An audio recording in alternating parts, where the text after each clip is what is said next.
First of all, how are you? Doing great. Okay. Icebreaking question. Your name contains the word May, which could be also the month. So, how's the weather like in October where you live? I don't know, we all live in different areas, and I pretty much live on tour, so, but where I'm from originally, in Washington State, it's freezing cold, and it snows. Okay. Tell us a little history of the band. Well, we've been around for about 4 or 5 years, and the band started with kind of a different lineup, but through a few member changes over the course of about a year, like we really found the perfect lineup, like what really works for us, and put out a few records and kind of had a slow start, and then we signed to Rise kind of later in our career, and when we did that and put out the Hollow, everything just like skyrocketed for us, and then Challenger did exceptionally well, and now we're here in Italy hanging out with you guys. Okay. Your last album, Challenger, was released a few months ago. Tell us something about it. The Challenger is just a record about us, you know. The Hollow is about situations that, you know, people I know personally, friends and family, that things that they went through, and kind of telling it from their perspective. And I wrote that record specifically to be like an emotional outlet for people to use those songs to kind of let go of anger and you know, emotion that, you know, from them going through those things. And so I wanted the Challenger to be different, so I wrote it about us. It's about who we are as people and the things that we go through on a daily basis and what it's like to be away from family and friends all the time. And yeah, it's about us. What's the inspiration behind Challenger? Life, our lives, like the 5 of us, and touring, like other people that we toured with, the things like, you know, they've gone through, and like just taking this whole lifestyle as a whole and putting it into a record. Okay. How did you come up with the name Challenger, and what about the artwork? Well, the whole record is pretty much about you know, challenges that we're faced with, and you know, being challenged and challenging other people, but ultimately being able to overcome those things. So that's what the title comes from. What was the second question? What about the artwork? The artwork? How did you come up with that? Well, we just wanted something, like, it's really hard to find one picture that sums up an entire record. So we wanted a face or something, some sort of item that really showed a lot of emotion and a lot of like passion almost. And when we came across that, we spoke with the photographer and the artist and everything, and it just worked out perfectly, so that's how we came for that. In this album, you collaborated with Kelly Quinn from Sleeping with Sirens and Danny Worsnop from Asking Alexandria. How did you come up with this idea?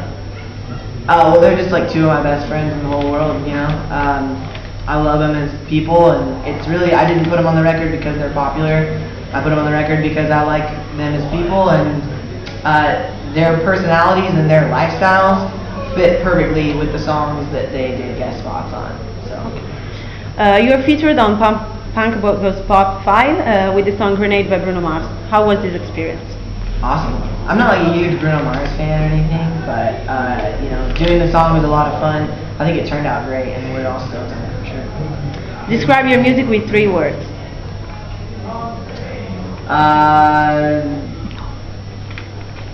Like 3 different words or 3 words? 3 words. Just 3 words. Passion in songs. We don't write any funny lyrics, quirky, like weird things like that. Like, we're not a joke band. We take what we do really seriously. So yeah, it's passion in music, passion in song. You play the Warped Tour this summer. Do you prefer festivals or shows in small venues?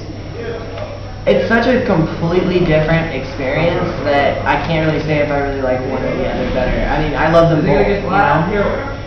Festival shows are really cool, but at the same time, you know, they're amazing. You get to play for a lot of people, but you know, long days, and you can be really tired and hot and blah blah. Club shows are cool. Club shows, sometimes there's too much downtime where, you know, you're just hanging out at the venue before you play.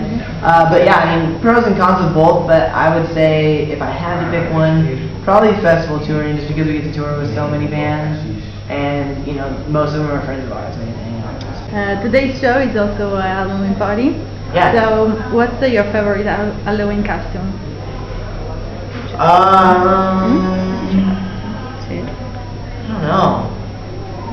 the,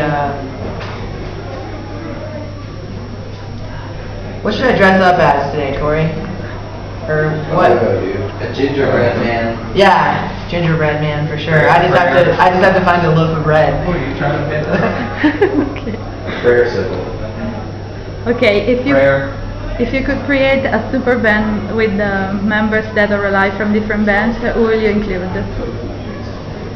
I think if me and KQ put anything together, it'd probably destroy the world. Kellen Quinn is my best bud. So, I don't know, I love that dude a lot. He's like my best buddy, and I wish we could tour together more often. So I'd probably do it with him just so we can hang out. Okay, so we are Italian, so this is a topic very important for us. Okay. What's your favorite pizza topping? Favorite pizza topping? Barbecue chicken. Okay. Yeah.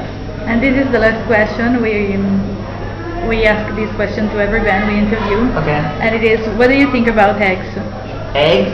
I hate eggs. I literally despise eggs. I think that the one time that I haven't hated an egg is when I had a hamburger that had an egg on it. But I think eggs don't have much flavor, but the little flavor they do have is crap, and you have to put a bunch of stuff on them to make them taste good. So why are you even eating it in the first place? Okay. I hate eggs. Okay, thank you.